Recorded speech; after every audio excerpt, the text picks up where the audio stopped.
Good afternoon, everybody, and welcome to Todd Clint's SharePoint Podcast, episode 367, recorded live Monday, December 4th, 2017. I am your host, and feeling very jolly today, Todd Clint.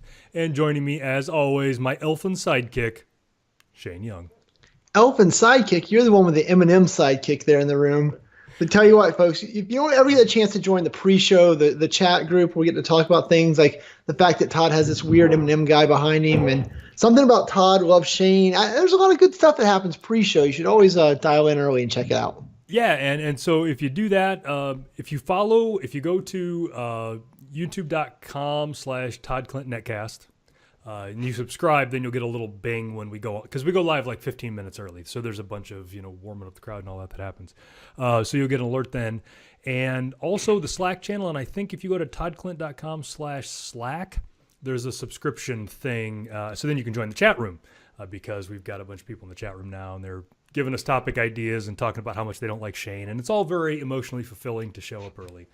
So those are all good ideas. And I'll put those links in the show notes for this week. So if you want to get a hold of me, I'm Todd at ToddClint.com. You can hit me up on Twitter at ToddClint, Instagram Todd Clint, Snapchat Todd Clint, all those places. Shane, if someone wanted to get a hold of you, how would they do that? At Shane's Cows on the Twitter is the easiest way to find me. And I can give you all my other ones, but you don't want those. So just at Shane's Cows on Twitter. I'll do an SMS or something with you. It's later in the show, though. That's foreshadowing. Excellent. All right, so for production notes, we're all caught up. I was a little late getting it out, but it got out this morning, got out before the next one. I consider that a win.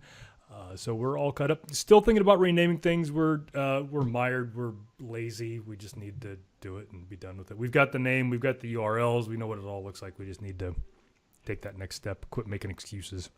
This is why corporate projects have PMs, right? If there was a PM to assign this to, it would be done by now. But Todd and I, we're not those type of people. You can't trust us to get a damn thing done. Nope. But we're still working on that. So for topics, let's jump in because we've got a bunch for today, and I wanted to talk about those. So first, Shane, you had something about PowerApps and SharePoint Online. I do have something about PowerApps and SharePoint Online. So I know we've talked about PowerApps a little here, a little there. And, I've done a couple of side projects for it. Got a couple of real projects going for that now. And so I finally decided to break out with the old YouTubes and do a video. So learning PowerApps and SharePoint Online. It's kind of an introductory video where it just walks you through creating that first Power App connected to SharePoint Online, which if you've looked at it at all, you're like, hey, I could figure that out myself. I don't need your help to do that. Probably true. Probably. But what I did there was I kind of go through and I take their default app that they create and I show you how to fix it, and I show you some of the places that things are wired up. Because as we always try and do with the stuff that Todd and I create is we try and do things where we teach you to fish, right? So instead of saying, here's step-by-step how to build your app, I say, hey, here's the app, and now look, these are the buttons you go touch to change this, the buttons for this. And so I try to kind of cover some of that stuff. So hopefully it works. Yeah, and the other thing is, Shane and I have been teaching and speaking at conferences for 10 or 12 years now. And one of the things that we have that we know, but we have to constantly remind ourselves is there's always new people coming on board. So no matter where we are at in any technology, Shane knows a whole bunch about PowerApps, but teaching that basic stuff, there are always people that need to know that. And so yes, whoever's watching that video probably could have done that without his help, but for somebody who's starting out, it gives you a good foundation. So I'm a fan of those kind of videos. Yep. Yeah. And another nice thing about it is it gives me something to reference now, right? So yes. I followed up with a video, which we don't have a link in the show notes, I'm a slacker, but I followed up with a video on how to send your first email from PowerApps, because while you think, man, that's like should be 101 stuff, it's not hard, but there's like 3 different connectors you have to like connect to the first time you do it. And it honestly, it doesn't make sense. I kind of think they failed in that setup, but once you get it going, it's easy to use. So I just made a quick little 10-minute video like, hey, here's how you get it connected so you can start sending emails. And once again, I needed a platform video to kind of jump off there. Yeah, and I can say, so I dabble in a few things. I got a bunch of Raspberry Pis and things like that. And for technologies that I'm not familiar with, I know I love those foundational videos because I'll be trying to do some project on a Raspberry Pi and it'll say, well, you already know how to do this, this, and this, and now let's just jump right into the weeds. And I'm like, but I don't know how to do that, and that. So then I'm forced to go Google it, and there's a bunch of things that are out of date. So I like those. And so Christopher in the chat room is perfect, right? He's like, hey, just listen to me describe it. It's like, sounds like a job for Flow. I actually tried to use Flow to send that first email. No, thank you. It's a lot easier to do with the Office 365 Outlook connector. So once again, I started with Flow, and as Todd referenced, there were several articles like, since you already know how to do this, here's the complicated email. I'm like, but I don't know how to get that function. So it's kind of important. Yeah, and so Christopher, it's funny you should bring that up, because when this requirement to send email came up, that was the first thing Shane's thought. And then when I was talking to Laura about it, that was the first thing I thought, because the whole PowerApps piece is so unintuitive that we were all jumping past that and trying to make it harder than it needed to be. So that's why some of these videos are good. So go ahead and check that out. Also, Shane's having more problems with YouTube and advertisers and all that. So the more of you that go out and watch his videos, whether they're any good or not, whether you like the subject matter or not, that gives them more visibility to YouTube, and hopefully we can get this ad problem figured out. Yeah, Adpocalypse is getting to be old. I don't know how else to say it. I mean, every video you post, they block it, and you got to beg people to click on it. So I don't care if you watch it or not, but clicking on it, giving it a thumbs up gets YouTube to update their thing. It's crap. It's crap. So an unrelated to Microsoft technology thing, but sort of related, for a long time when I travel, because I travel a lot. Actually, we've got another story I should move up to this. But when I travel a lot, I've got virtual machines that run at home and things like that. And getting back to my machines at home is something that I want to do, but I want to do it securely. So for a while, I had a Microsoft VPN server set up. Actually, I still do some other things. But a while back when I was doing some of this Raspberry Pi stuff, one of the things that I started doing is, since I had multiple Raspberry Pis sitting around doing other things, I forwarded the SSH port, though not on the default port, into my network and did a thing called SSH port forwarding, which to Linux folks and Unix folks, they've been doing it for 100 years, and it's just something they've always had. But for us Windows folks, it doesn't make a lot of sense. So here's how this works. And again, this sounds like it doesn't work, but it does, and I use it all the time. You have an SSH server running on the network you want to get into. So in this case, I've got one here running at home, doing some digital signage and stuff like that. And then if I fire up PuTTY, which is like a Telnet client, it's an SSH client, and I SSH into that server, so I get a command line, I can do ls and all that kind of crazy command line stuff. As soon as I do that, that client can also do port forwarding back into the network.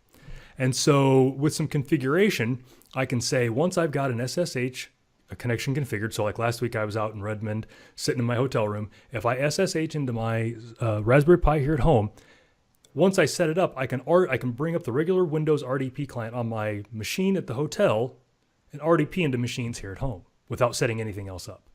So I've been using that for a while. Number one, because there's fewer ports to forward, all that kind of stuff. And it's just, there's the client's lightweight, there's less to configure. I've been a big fan of that. But it did require me to use this third-party SSH client, PuTTY, and then these Raspberry Pis, which I'm somewhat familiar with, but man, it doesn't take much for one of those Raspberry Pis to freak out and break, and I just don't have the technical skills to fix it quickly.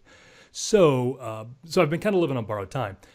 But part of some things that have been happening in Windows 10 over the last few versions is they've added support for different Linuxes and things like that. And so last week I found this great blog post on how you can use the built-in Windows SSH server and the built-in Windows SSH client to all that same stuff without the Raspberry Pi and without the PuTTY third-party client. So you don't have to remember to download anything or all that. So this is on blog.netnerds.net. And it's just on how to do that thing. So, and again, I love these kind of blog posts because it just breaks it down to nuts and bolts. You need to install this Windows feature. You need to tweak this file, and here's why. And then when you do it, you can do this RDP thing. So I haven't set it up on Windows yet, but I plan to do that this week. But that's just a great, easy way to get in from home when I'm traveling, because we do travel a lot. Oh, very fancy. That's interesting. And it's nice that you can get to your router and actually publish things. I remember we talked a while back about trying to get you to be able to RDP into here so you could use my Hyper-V server. That's probably been a year ago now. Yeah. And so as part of the whole cord cutting thing, to make my Tableau work, I needed to get a port in or 2 ports in to be able to watch my Tableau remotely. And I was just cursing and yelling. And so I hit up Cincinnati Bell Fioptics. It's my provider. And I'm like, can you tell me, is your modem blocking all my ports? Yes or no? I pay you $264 a month. Yep. Yes or no? And they're like, all I can help you with is whether or not your internet connection works. I can't answer questions like that. That's a premium question. It's a yes or no. So I got really mad at him. I did a little more binging around. Yes, I use Bing. And I use Bing. No shame. Works. And I finally found an article that said, yes, we blocked them all, and here's how you do it. I'm like, if they could have just confirmed that, yes, they blocked them, then I would have went and found an article instead of, for a year now, we haven't been able to do it. 30 seconds after finding this article, I had the ports open. It turns out I have to forward the ports there, right, at the modem level to the router level, and at the router level, I have to forward the ports to the Tableau. Yeah. And clearly something my grandma couldn't figure out how to do. But, I was a nerd. I needed this nerd article. I found it. Yeah. And so to build on the thing, the SSH thing, and I haven't tried this particular thing, but the SSH protocol supports reverse tunneling. So and we didn't end up doing this for your thing, but what we could have done was, I have a Raspberry Pi in my house. Yep. You can get out, so you SSH into my Raspberry Pi, but then we can redirect ports so that I can go through the backwards way and get into things in your network. We could have done that too, but that was pretty complicated, and neither one of us probably cared enough to do it. Yeah. But yeah, so I like that this stuff's being built into Windows. It's tools that we've all had SSH has been around for 20 years, something like that. So that's out there. If you got Windows 10, I think it comes with a Fall Creators Update, which we're all getting randomly now. I've got it like 3 times today. Sounds like a disease. Yep. So speaking of built-in, right? One of the things that you'd posted, we were supposed to talk about last week. We ran out of time, but that Amplify teleport on Kickstarter. You want to talk about that for a minute? Yeah. So that was kind of a cool thing. So Amplify is, I believe it's one of Ubiquity's brands. So Ubiquity, they're a networking company for the last several years. I've had a Ubiquity router because it handles 2 WAN connections, and I've got Ubiquity access points, wireless access points. So Amplify is kind of their home brand. Okay. And so they've started making home wireless access things under the Amplify brand, and Amplify routers also. This teleport thing that they've got on Kickstarter now is something that if you have an Amplify router, so you've already got their consumer level router, you buy this 2-part deal. And one part you install on your home network, and it's very, very aesthetically pleasing. Got all the right curves and lights and all that kind of thing. And it knows how to talk to your router and do those kind of things.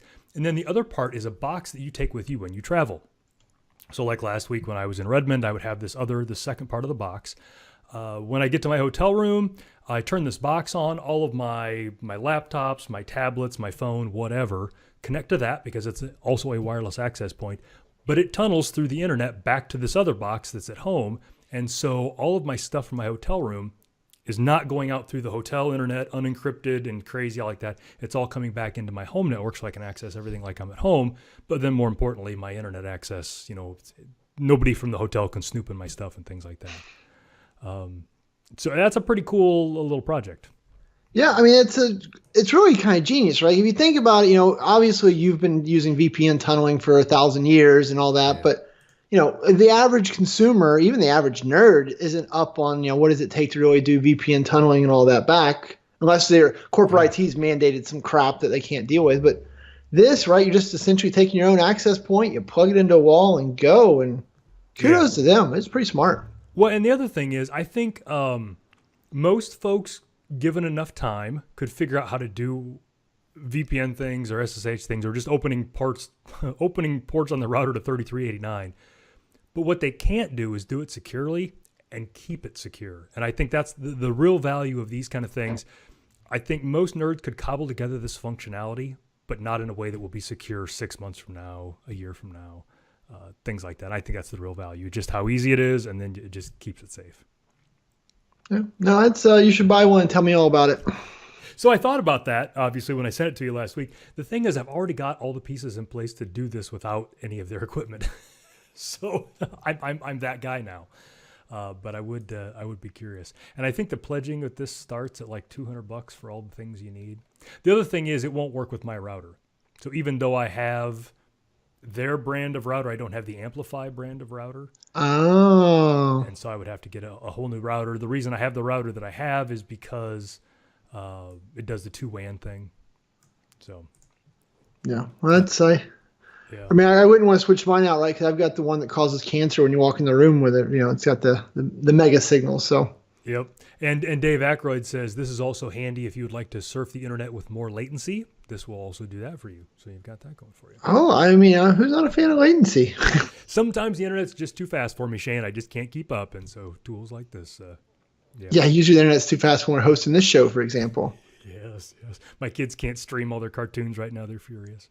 All right, so all the crap that you set up, you like to do. What other crazy shenanigans have you been setting up? Well, so as you can tell, I've donned the Santa hat for this year. My yearly, I don't have to comb my hair for a month, which is kind of nice. And so right now, it's been crazy warm weather. So today, it is December 4th in Iowa. So we're about 40 degrees north latitude here, 42 degrees. It was 67 degrees today. 67. It's been great weather for the last week or so. So I've been outside putting up Christmas lights for the last week. We moved here a year and a half ago. We didn't put up Christmas lights last year because I was lazy. So I've been doing stuff over the last couple of weeks, just kind of figuring out what looks good, what doesn't look good. But because I'm a nerd and I like to do nerdy things, I've implemented a bunch of home automation stuff with it. And it's kind of cool. So a part of it is just cool geek factor stuff that we'll talk about here in a minute. But part of it is good utility things. So the way this whole home automating my Christmas lights thing started was probably 3-4 years ago at our old house where we had the Christmas tree where we plugged in the lights. The plug-in was way back in the corner. And so every night when one of us would have to shut the lights off before we go to bed, you have to crawl down there and shimmy back there and try to reach the thing. And then the next day when you got to turn the lights on, all that kind of stuff, and then you start piling presents, it was a real pain in the butt. And so I grabbed just whatever little home automated plug thing there was out there at the time, and I used that so that I could turn the Christmas lights on with my phone. Pretty slick. So just it wasn't being geek for being geek. It actually had utility to it, and so I've kind of built on top of that in the last couple of years. So I've got that now. So our Christmas tree is on one of those. The software has improved, as has the hardware. But now we don't mess with it at all because now you can set schedules for that. So every night at 10:30, the Christmas tree automatically shuts itself off. Every morning at 7:30, it automatically turns itself back on. If we want to mess with it during the day, we can, but it's all automated. But then I kind of took it outside. So normally when I have outside Christmas lights, I've got the little timer things. So you see the big dials that you get, and it's turn on at sunlight, leave on for 2 hours, or at dusk. So I've got a couple of things now, and I'll start throwing links in the chat room here for things. But now I've got a thing that's all scheduled too. So I can say, turn on my Christmas lights at 5 p.m., shut them off at 10:30 p.m. And more importantly, I've got Christmas lights in different parts of the yard. I don't like to run extension cords across the sidewalk or the driveway or anything like that because snow blowers are intrinsically attracted to extension cords. I say that as a guy who has destroyed more than one extension cord and a snowblower with an extension cord. So I don't like to do that anymore. So I've got my lights plugged in a couple of different spots, but I've got all these little plugs, so it doesn't matter. I could have them all plugged in, 6 or 7 places. It doesn't matter because they're all scheduled with this thing. So that's all pretty cool. I can do all that with my phone, but to make it even cooler, I've got one of those devices from Amazon, and I apologize in advance if I say her name and you're listening and it triggers her. I will try not to, but I can also do it now with voice automation. So I can say, "She who shall not be named, turn on the Christmas tree." Christmas tree lights up. "She who shall not be named, turn on the outside Christmas lights." Outside Christmas lights turn on. And so that's been pretty cool too. And the good news about all of this is none of it is very expensive at all. If you want to get started out cheaply, you can. So the other thing that's great is using the Amazon Echo. I don't have to buy into one home automation platform because there's a bunch of them out there. There's Zigbee, there's SmartThings, there's the Philips Hue lights, all that kind of stuff. but I'm not bought into just one. So I've got some stuff that uses TP-Link's stuff, which is called Casa. Echo handles that. I've got some stuff from Belkin called Wemo. Echo handles that. I've got some Philips Hue stuff. Echo handles all that. And it's all the same usage for all of it. So before the show was on, I was showing it to Shane. I can shut the lights on and off in my office using that. And so I was kind of able to mix and match. It's kind of cumbersome on the phone because they've got different client apps, but otherwise it works pretty well. So if you want just a smart plug-in, I've got a couple of the Wemo smart plugins from Belkin. They're $45 a piece. And I've also got one that is the same kind of deal, but it actually monitors power. So if I wanted to see how much electricity my Christmas lights were using, that thing does it. It does all the scheduling and all the grouping and all the rules, but then tells me how much power, how long it was on during the day. TP-Link makes a similar thing for $23. You got to use their app for it, but you can still do the scheduling, the grouping. And then when I was preparing all the links for this, I noticed that Amazon had one from a company called eTech City that has these smart plugs, but there's 2 of them to a package, and they're $30, so they're $15 a piece. So that's a cheap way to get involved. And then if you don't have an Amazon Echo, you can get an Echo Dot, which is a little small one like this. Does all the voice control and all that kind of stuff. It's $30, and then it'll do all the Echo stuff and all this home automation stuff. It's been pretty cool. Sounds like quite the adventure. Yeah. So Christopher asks, so in the rock, paper, scissors game, does snowblower beat extension cord or vice versa? I can tell you that in one case, it was mutually assured destruction. The snowblower absolutely destroyed the extension cord and tripped the breaker in the process. But as the extension cord was dying, it wrapped itself around the axle of the snowblower. And as the snowblower kept going, it ended up yanking the axle off of the snowblower. Yes. So that was that was quite the time that day. Yeah. I mean, I guess at least you're not dead, right? I mean, if you hit a hot extension cord, I mean, you could have been lit up like a Christmas tree. Yeah. That was kind of so. Dave Aykroyd is talking about looking for uses for these. Like anything, I never buy these things unless I can find a use for them. I've got a couple others. So the other thing is, in our house, my office is as far away from the garage as possible. So I can't hear when somebody comes in the house. So all of these things that I've talked about, the Amazon Echo, the Wemo stuff, the Philips Hue, the TP-Link, all also integrate with a service called IFTTT, if this then that. And so you can wire things up with that. So I've got a lamp in here that's also on one of those plugs that flashes every time my garage door opens, because my garage door is also using a thing that hooks up to IFTTT. So there's all of these kind of things. In the chat room, Lori's talking about she's got a smart lock that you can use the Amazon Echo to lock the house. Or just, walk into a room and say, turn on the lights for the room. Some of the room stuff gets clunky because if you have smart bulbs, like I've got these Philips Hues, the light bulb always has to have power. So you can't use the switch on the wall, because if you kill the power at the wall, then it doesn't work in the ceiling. But I got a couple of them. They're fun things to use. It's been handy. Sounds like toys to me, right there. It is. So Drew in the chat room, he's talking about the garage door. I don't know what kind of garage door or anything that you've got, but Chamberlain is a garage door manufacturer, and they make a unit called MyQ that works with any garage door opener. So I don't have a Chamberlain garage door. I've got a Genie garage door opener. But Chamberlain makes this unit, hooks up on the internet. It acts just like a garage door opener on your network or to your garage door. So now I can open and close my garage door with my phone, all those kind of things. And then I can also use that to trigger IFTTT. Great stuff. So that's worked out great. I was traveling one time, and the whole family was traveling, and Amazon delivered a box. And so my neighbor from across the street, she called. She's like, "Hey, you got a box sitting out on your porch for a couple of days. What's going on?" I'm like, "Oh yeah, we're out of town. I forgot that was coming. Just a second." Pulled out my phone, hit it. The garage door opened. She carried it inside, set it inside. Let me know when she was done. I closed the garage door. All kinds of great stuff. Making up excuses to have toys. That's all that is. She could have easily just carried it to her own house. See, now that she doesn't need to all the way across the street and then just carry it all the way back. So this was your good deed for the day, was only letting her to carry it to your garage? Exactly. And so, Drew, the thing you posted in the chat room, I believe that is the one that I have, yes. And I've got 2 garage doors, and so if you buy another thing, you can hook that up to 2 garage doors. Works like a champ. Yeah. Yeah, I think my garage door opener actually has that my stuff built into it. I forget what brand it is, but Yeah, so my Chamberlain at my old house, I bought a new garage door opener. It had all that integrated. yeah. And then at the new house, I was going to buy all that. I was going to buy brand new Chamberlain garage door openers, replace everything. And I went out to buy the parts, and I'm like, hey, wait, this thing here for like, well, how much is it now?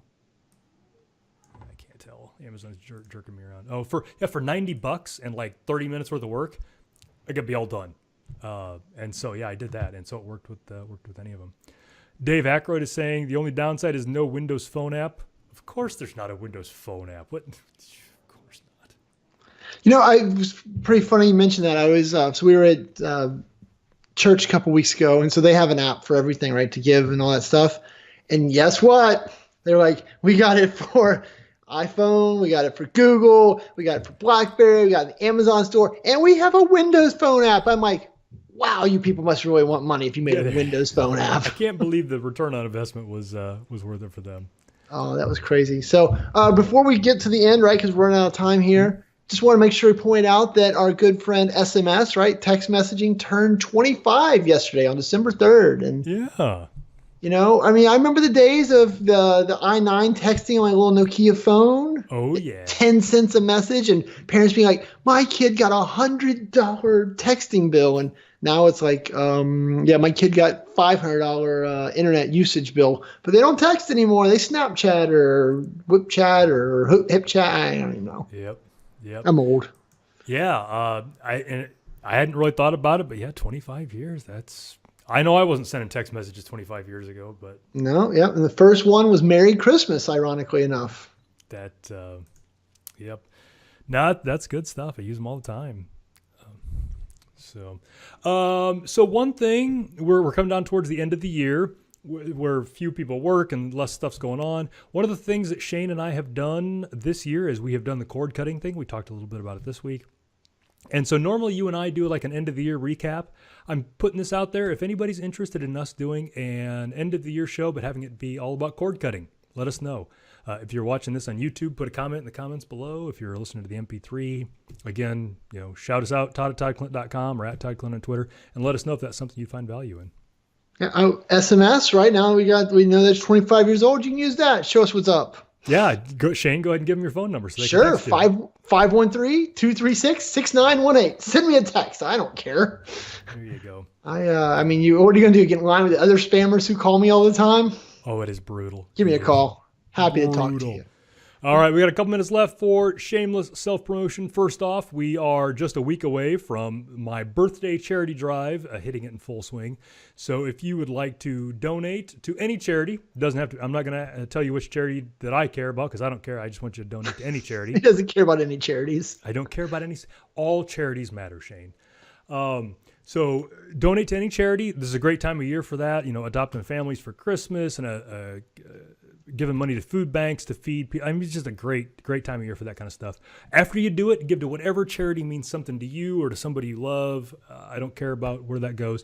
Then go to pointgowan.com/TK charity and just leave a note there and say how much it was, who you are, and we're going to tally it all up. And normally I match the giving. I've done that for the last 3 or 4 years. It's getting now. So last year, you guys, before I matched it, you donated over $4,000. Last year, the year before that, 2016, was $3,000. So we're getting up to the point where I have to have a tougher discussion with my wife about that. So I can't commit right now to matching all of the funds, but we'll see. We'll figure something out. But again, pointgowan.com, and that's going to run through January 17th. My birthday is January 21st, so we like to get all that done before my birthday. So think about doing that. Very exciting stuff. Shane, what are you going to be doing tomorrow? Well, I was actually just looking at that and thinking, I have a volleyball game tomorrow night. And then after my volleyball game, apparently, I am speaking at the Southern Cal PowerShell user group to tell them all about SharePoint. That will be at 6:30 p.m., but thankfully that is 6:30 p.m.